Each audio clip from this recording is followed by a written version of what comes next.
clôture, ça signifie pour moi, c'est un regroupement de professionnels de la clôture, des gens qui sont dédiés entièrement à la vente et à l'installation des produits de clôture. Mon nom est Alain Labrec, je suis un des membres fondateurs du groupe Interclôture. J'ai commencé dans la clôture en 1976, donc 2016 sera ma 40e année dans l'industrie et évidemment 25 ans avec le groupe Interclôture. En fait, l'idée de base et première, c'est vraiment, on est des entrepreneurs indépendants à l'époque. On a de la compétition par des gros joueurs qui nous contrôlent un peu par rapport à l'approvisionnement, puis aussi au niveau des travaux qui nous empêchent de faire parce qu'ils sont dans ces secteurs d'activité-là.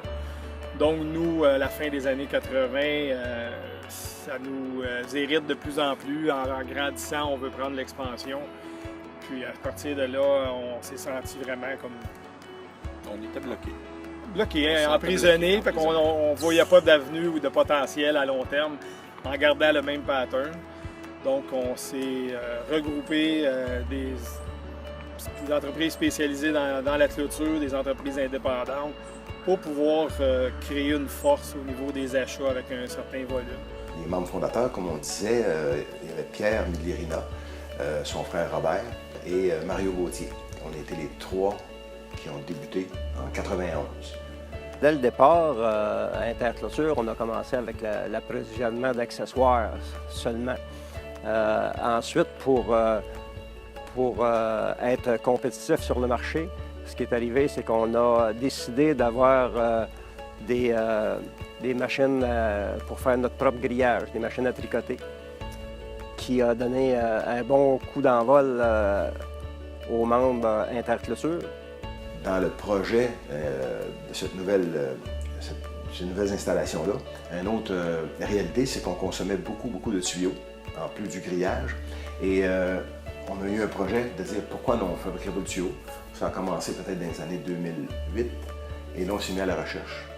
Alors, on a commencé le projet, on a été voir des moulins à vendre aux États-Unis, des moulins à vendre à Toronto, pour finalement acheter un moulin à Toronto.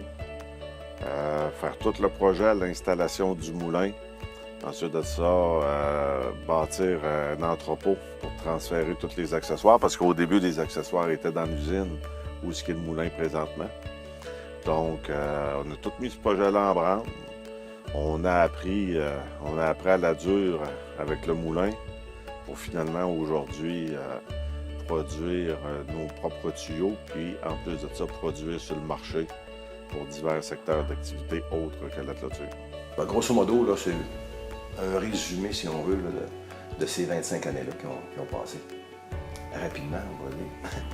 Puis ça a été vraiment ça depuis le début, de pouvoir se démarquer, être en avant des autres. On s'est toujours dit qu'à l'époque, on s'est regroupé 2, 3, ça a monté 4, 5, et aujourd'hui, en étant 14, on s'est toujours dit qu'on est mieux d'être 14 en avant de toute la gang qui suit en arrière. Puis on continue en avançant avec des nouveaux projets d'année après année pour garder notre avance concurrentielle. C'est comme ça que ça s'est fondé. C'était le but. C'était le but quand on a fondé ça, vraiment de se regrouper pour avoir une force. Et on le voit aujourd'hui. On a un nouveau programme qui s'en vient, que ça va être la formation de tous nos employés du groupe Inter. Tu vas avoir des jeunes intéressés, motivés. Pour ça, si on développe des moyens de formation, bien avec de la formation, les gens vont avoir un sentiment d'appartenance à l'industrie. T'sais. Pour nous, bien, moi je pense que c'est ça, parce qu'on l'a dit, la main-d'œuvre, c'est crucial. Nous, on peut bien en vendre, on peut les fabriquer, les bouts de clôture, mais s'il n'y a personne qui va creuser le trou, couler le poteau dans le béton puis l'installer, là, on n'est pas là. T'sais.